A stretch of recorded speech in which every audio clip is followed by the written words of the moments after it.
Like you were here and then you went, but we're back now. How are we? No, it's working. Good to see you, man. How are you doing? I'm amazing. Streams on tour, so we're in different locations each week. You look great. I like the mood lighting. Beautiful. I'm happy you like it. Need to make it a little more. It's still too white. To make You it think a so? little more personal. I need a big library behind me. That's what I need. I need Like my David bookshelf. Senra from Founders Podcast or So Jameson actually, from I actually Chapter have One. never seen the. I always just listen to the audio. I've never seen the background. But yes, that's kind of the vibe I'm going for, I reckon. I like it. Do we have a favorite book just off the top of the dome? I'll tell you the one I'm reading right now, which I'm thoroughly enjoying, is The Inner Game of Tennis. Interesting.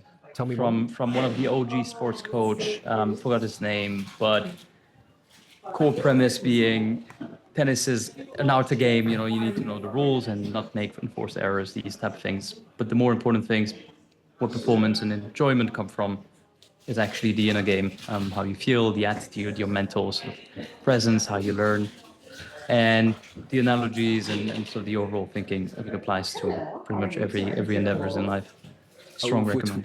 if we're talking about endeavors, we've got to talk about yours, right? It seems like you've got so much going on and then have done so much at such a young age already, right? It's like Yeah. VC, you've been in one of my funds that I deeply, deeply, deeply love, Project A, and then Cherry Ventures, and Oh, now he's no on his way. own. Right. And there's an automated fund running in the background as well. Tell me everything. I want to know. I want to know Yes. the whole story. There's a couple of things going on for sure. Well, thanks for the kind words. And yes, both of these funds are fantastic funds, and I think the continent's is lucky to have them. The story, I mean, look, I'm French. You can probably tell everything about me. Kind of screams it. I could be wearing a turtleneck, smoking a cigarette. It wouldn't make much of a difference, I feel like. Grew up in France. I worked. So my first start in life is so my first big decision. I guess we can do this in decision points. First big decision was to study philosophy, which I ended up doing for close to 6 years, with the mindset that it'd be a good thing to do for myself and for the world to learn how to think a little better before I then go into what I wanted to do was back then was public service. Really wanted to serve the public, and I ended up joining the French DARPA equivalent, so agency for deep tech research for national security. Where I spent a couple of years working on directed energy systems. So the most sort of tip of the iceberg there is a system that you now see sort of deployed in real sort of theater of operations and sort of day-to-day life. And these are the anti-drones, electromagnetic pulse weapons. I don't know if you've ever seen these like I big, actually, weird-looking guns. surprisingly, I have. Yeah. Like it's incredible that like we have those now when they were previously Yeah. just in movies as two separate things. Like you had an EMP Yeah. and a drone, and now they're together. Yeah, yeah, 100%. And so that's what back then in like 2018, we were working on part of the things, right? This is the one thing that sort of went out of the box, if that makes sense, and is now sort of deployed in a very visible way. Spent a couple of years there, and then I realized that there's different ways to serve the public and funding. Well, actually, that's not how the realization came, right? This is a little bit of like a dot connection. What I realized is there's different ways, and I want to figure them out. So I came back here to the UK. I was born here. Came back here, studied one more year, data science mainly. So a bit of statistics, bit of programming, and then really wanted to become a data scientist guy. I found it really interesting. Most of my work in philosophy was around causality and sort of embedding or finding ways to capture causal reactions in mathematical models. And I found a startup that was doing just this. And so it felt like my lucky break, and I applied and got through all the final stage. And that's when I entered venture, because through, as I like to say, mix of serendipity and confusion, basically a good friend of mine convinced me that going into a data science role would be terrible for me, and I ended up sort of very luckily getting my start in this world with Project A. I'll stop there though. I feel like it's a monologue otherwise.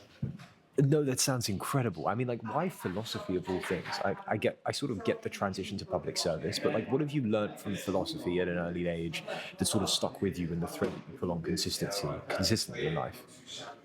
That's a very half one. I Here's one think for me, right? Like, yeah, I'll share some of my thoughts around yeah, people. yeah, When I spent 6 months meditating in India, right during COVID, one of the things I realized is that people will always be people, period. And that's like something that stuck with me consistently in the way that my mental model of the world. And also, humans by design are the on-ramp the on-ramp to no is easier than the on-ramp to yes. And for some reason, we'll always go for the no more than the yes. And they might be not like philosophical models, but I'm just like thinking out loud in my brain here. I actually think there is a. I think there is a philosophical model here for that, Yeah. for sure. Yeah, I mean, it's like it's not a system, it's not a model, right? But it's one of the things that you think about in ethics, which is why do you notice bad things more than good things? It's like And I think it's actually wired to understand, yeah. or like, is it because we have the defense mechanism within us when things go bad, we want to run, so the fight or flight? Yeah, I think it's, you know, the explanation I like, it's not an explanation as much as it is, I think, a view of the mind, that we know what's good, right? We have a clear sense of what's good, and we come to expect it as well, because it's what's meant to be, right? There's like a way your body should feel. There's a way you should show up to the world. You know, as a baby, you should be fed. Like all of these things, you know, they're good, right? They're meant to be.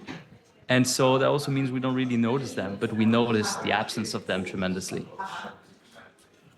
Going back to your question though, I think there's a couple of things, right? The first, most of the learning I would say is meta learning. It's stuff that you needed to get good at, to be good at philosophy, that I think poured pretty well over to different spaces. The main one I would say is thinking in terms of assumptions, being very thorough in uncovering the assumptions you're making when you're building an argument. And philosophy is pretty self-explanatory. And investing, and I think in startups, it's actually a very important skill in the sense that, you know, investment memo is essentially a set of assumptions about what you think the world is going to be. And your job is to stress test those. And as a founder, your job is to make these hypotheses and find a way to prove or disprove them in the cheapest way. But I think in both cases, the sort of starting point is, hey, let me uncover these core assumptions I'm making. What are the core assumptions that you have? Yeah, it's good. It's a great question. In life, you mean, or in sort of what we do, right? Startups. I don't know. I think it's both, to be honest with you, right? Because they bleed into each other. Yeah. I mean, I would say the main one, sort of the driving assumption I have is that things can be a lot better than they are, and they ought to be. But at the same time, it only happens through the targeted, intense action of a few sets of individuals. Any great things at the beginning, you will find the source, right? You will find a person usually, or a set of people that, I don't know, have contained multitudes, contained infinity, and were able to apply it with such force that, you know, created something enduring. You know, the example that comes to mind naturally is I was in Istanbul last year, actually a year ago exactly. And there's this palace in Istanbul, the Topkapi Palace.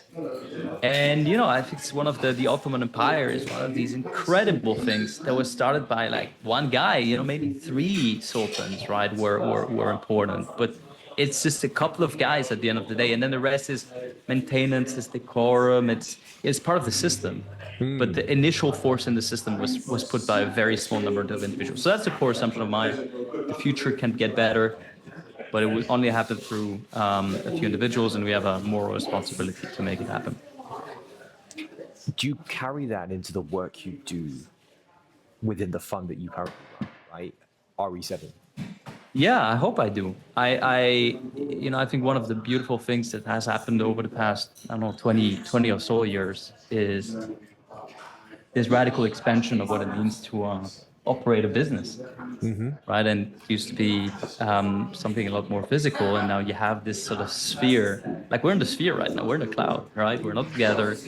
We're creating something in a way that 20 years ago this would be non-activity. There would be no economic value to this conversation. This conversation, matter of fact, would probably not be happening. And so this idea of expanding the scope of what can be a business, what can be monetized, what can be a livelihood, I think is a small part in this overall journey. I think the bigger meaning I give to what I do at the fund, and maybe before I say what I mean, I'll qualify this thing. I already do think this in and of itself is a beautiful mission, right? I think working on the incentives for particular kinds of information and for particular kinds of creators that otherwise would not exist, then suddenly exist, is important work, right? This happened over and over in history, end of 15th century, beginning 17th century, a couple of banking people creating an incentive model for art. And you have Botticelli, you have Leonardo da Vinci, and you have the whole, Italian Renaissance. It's just one place. It's basically just switch the incentive model a little bit. It's genuinely incredible, and I think like we see that consistency throughout history, just through different mediums, right? If we think about AI and LLMs today, right? Like everything's a wrapper of a wrapper of a wrapper, and it's just more obvious than ever before. But all we're doing is just providing a new incentive model for people to go and start something, and it's just the on ramp into starting something is easier than ever before. And like it doesn't have to be digital and on the internet and in the cloud. Whether that's in person and it's a physical role, we're now applying that and those humanoids towards that. Or if it's something that's on the internet, there's something in those, like whether it's B2B SaaS. And then you have this medium of entertainment that is just like flourishing right now because all of these LLMs and all of these models need data. Where else are they going to get it from? Yeah.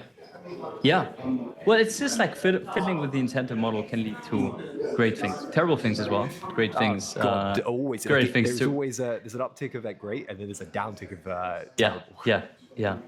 And so I think that mission in and of itself, I'm proud of already. But I also ascribe, I think, an even higher value to what we do, and that's, I think we have extraordinary people on the European continent. I'm a big European at heart. I think you have extraordinary people on the continent, extraordinary people in the UK. And these people need, it's like a coordination issue. I think it's the best way to call it. There's a bit of a vision issue. And so I also feel like our vision issue? I think so, yeah. I think we have no collective... A vision of a united front, or a vision of individual nations' vision of the future? I think I'm not too interested in particular nations or like the nation state idea. Like I feel a little bit less interested about than the idea of people of goodwill having a clear and appealing vision of the future that they want to get together to work towards. And I think there's very few places right now on the continent where this is the case. One thing I've always enjoyed when it comes to sort of space that you're investing in crypto is there is a united thinking, right? And sure, there are bad actors, but the reason that this came about was post-08, a group of people got together and thought, hey, what if we turned the banking system on its head? How do we create an almost like an FU to the entire world? And created this Bitcoin and built the white paper, put it into the ether and let it run, right? Do you look at that and go, it's part of what I do here is to make sure that legacy continues? Yeah, I mean, it is, right? And obviously it's a system and a vision I resonate with.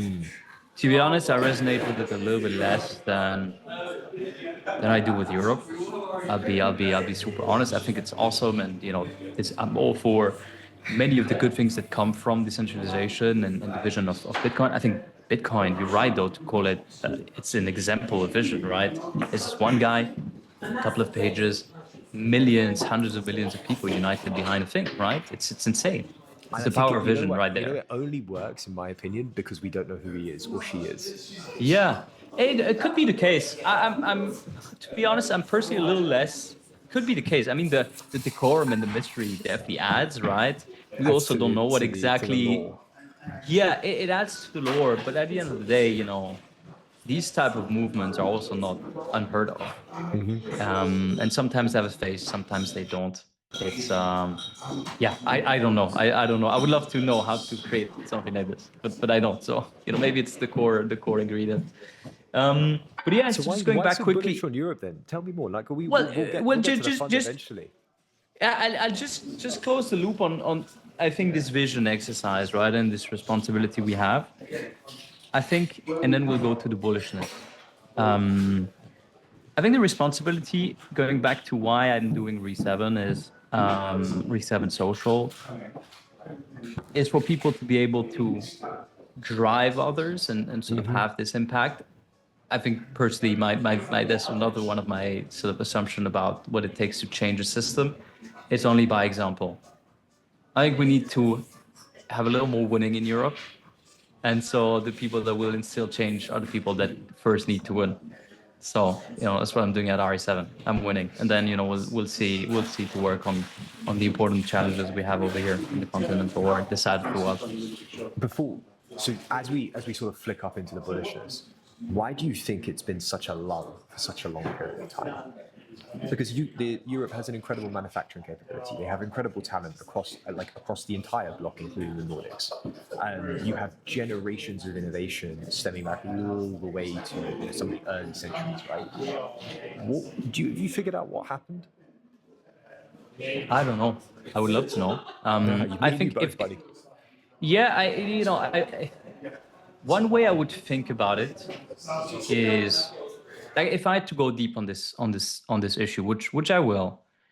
The methodology by which I'd go after it is, I think you want to start with sort of world history. You need to be really good at world history, understand what explained the greatness, the past greatness, the position in the world, the geography, the climate, the agriculture, what made Europe great, which, I don't know. The reality is I don't have a strong command of this. I have some elements, bits and pieces, but I don't know.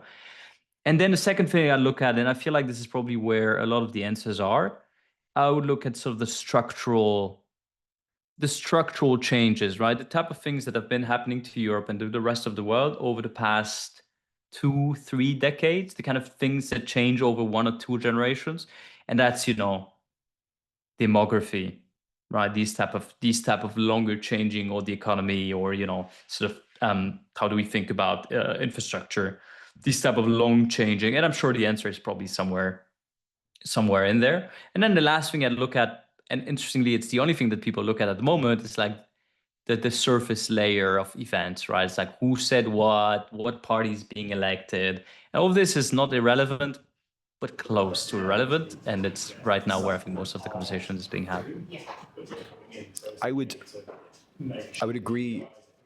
I agree on most of those points. Again, I don't have a great history on Europe fully. I'm trying to figure that out through the show, right? Trying to understand, like, across these different nations, at what points things have dropped off, at what points momentum has dropped off in velocity. But I think you're right in that, like, there is a dialogue that happens at this top level where we get too involved with who said, she said, they said, and there is I mean, the state of Europe, let's be perfectly honest, in the way that it's organized is very different to the US, and it's federal, right? Every nation state has its own government, who then sits under the European Union. Then you have the option to stay in or stay out. But it's definitely, like, it feels more than ever today that we have this, like, independence that people want, but more than ever we sort of need the bloc to work together. Yeah. I'd offer, so the mental model I always have for this specific question is, I mean, maybe I'll take the counterpoint here and say, I think one of the big mistakes of Europe is, well, sorry, before we qualify things of mistakes and non-mistakes, the core assumption behind how, going back to digging for assumptions, the big assumption for Europe has been, since the inception, first you integrate economically, and then you will integrate politically. That's sort of the overall plan, so to speak, right? It's like progressive integration from the political to the from the economical, sorry, to the political. So basically, theory being you create these ties that are so strong that eventually there's only one way but to unite politically as well. I think it's a little bit misleading. And I personally prefer the model of Europe where what we try to emulate is a continent of winners and a continent of competition. I think the political framework should be a framework of increased competition between the states rather than trying to force everyone with their different circumstances and armies and access to the sea and sizes, GDP and economies to do the same thing, rather to make sure they have a equal footing and can compete for talent, for capital, for ideas, for people, for industries. And then what you end up with, hopefully, in this framework, is an uber specialized continent with, maybe you'll have the French that are really good at weapons, and then you have the British that may be also really good at weapons. Well, actually, not quite as much as the French, but you have the British that are really good at finance, and you have the Portuguese that are really good at, I don't know, tourism and other heavier industries. You basically end up with back to competitiveness at a world level. So I would love to see a little more competition. I actually think we're generally headed in this direction. I feel like one of the things I personally track when it comes to politics in Europe, I track pretty much nothing. I don't know any of the politicians that have no interest. The one thing I track is, I think it's very bullish, is when major countries say no to big policies that have been pushed at a European level, right? So latest example being CSRD, the sort of reporting framework for ESG impact, where Germany, that's always been a part of my language, but a pain in the ass when it comes to these topics, and an incredibly misguided, I would say, actor in all possible ways when it comes to energy and energy sovereignty and cleanliness of energy. But the point is, they said no to CSRD. They said, actually, this is making us less competitive. So, how about we push it back a bunch of years? And I think the more we'll have this fragmentation of that united front type thing and more competition between states, co-opetition, you could say, I think the better would be. I like the phrasing co-op. How do you put it? Co-opetition. It's like co-opetition, right? Cooperation and competition. I like this. I'm gonna steal that from you. I like it. I mean, give you an example of this, right? Like Airbus. Airbus is absolutely destroying Boeing. Yeah. And it's like a pure product of co-opetition, right? It's like, I don't know, British engines, French fuselage, German this, check that. There is an inherent problem there in that the supply chain is just everywhere. And it's not as much of a flex. It's not as much. How is it a problem though? Well, given the fact that at any given point, as we saw through COVID, we might have issues with our supply chains, but we don't own them, et cetera, we're in a position where we have another world event like that. Our supply chains just can be so disconnected and don't have the resilience that they do. We want to be able to be vertically integrated. Or do you feel that actually we win because of the fact that we're not vertically integrated? Well, I think we definitely don't want to be in a position where we have supply chains, I don't know, like in Taiwan, right? That's clear. Now, if our jet engines are produced, French jet engines are produced in Germany, I think that's perfectly acceptable. Like, would it be better that's in France? It probably would be for certain industries, like for defense. I mean, it's one of the things that one of the things that I'm personally very proud as a Frenchman is we have two nuclear capabilities, right? We can drop nuclear weapons from planes and from submarines. We have submarines circling all around the world at any given point in time. No one knows where they are. We can strike any place in the world, basically. But I think that's already super impressive capabilities, puts us probably in the top 5 closely in terms of that specific power. But I think what's very interesting about this is the entire supply chain, uranium enriching including, right, literally everything, the steel, the uranium, absolutely everything is exclusively French. So yes, you're right, it's a strategic advantage. If we have this already at a European level, I feel like we'll be in a much better place than we are today. My friend, we've only got 2 minutes left, and it's like it feels like I told you yesterday we were going to need an hour. This is going to go on and on. I guess I have to ask before I let you go. Why Yeah. crypto as sort of for the fun thematic versus anything Yeah. else? Yeah. I feel like I know a secret, right? Which might be a very stupid way to say it, given how many people are in crypto. But I've been spending the past, I would say, 5, 6 years of my life thinking about how we move around data and value. I've spoken to thousands of founders in that space, in fintech and data infrastructure, the modern data stack, data stores, data catalogs, the whole thing, right? And the only net sort of really strong change and net new innovation that's come around in this space, in my opinion. I mean, there's two, it's LLMs and it's open public ledgers. And I still think we're at day zero of exploring what you can do when computers can use money freely. I love the economy that's going to grow out of the microtransaction economy, and how LLMs are going to get integrated into that, of being able to just like 99p here, 10 pence there, et cetera, et cetera, Yeah. et cetera. And how you can monetize these agents, I think is going to change, like, incentive model, going back to the start, is going to rethink how we incentivize the computers and AI to do Yeah. work. I mean, maybe this is the closing words and sort of prepares the next conversation. But my fun thesis is crypto rails are a vastly superior way to monetize attention mechanisms, which you can interpret both as you paying attention to a feed, but also the attention mechanisms used to train LLMs. My friend, that was the best closing I think I've ever had on the show out of 200. It's good teasing. Guests. Good teasing. I'm going to get you locked in the calendar as soon as the stream ends. Thanks so much for coming on, Luke. Yeah.